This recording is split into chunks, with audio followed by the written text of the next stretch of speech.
আমরা হইলাম গিয়া বাঙালি, আমরা কিছু ফেলাই না। এই যে কপি পাতা, কাঁচকলার খোসা সব জমায় রাখা দিছি এতদিন ধইরা।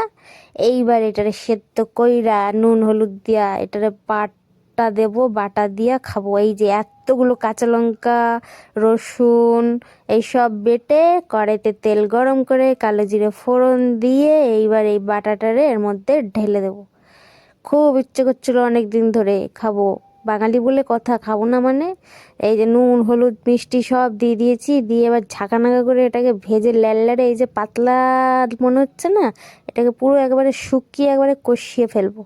কষিয়ে মানে একবারে শুকিয়ে ফেলবো। আপনারা এইভাবে কইরা খাবেন, দেখবেন কেমন লাগে। এই যে একবারে শুকনো শুকনো করে ফেলেছি, পুরো ভিডিও দেখিয়ে দিলাম। এইবারে আমি গরম গরম ভাত নিয়ে বসে পড়বো। এখন বাজে রাত 11টা।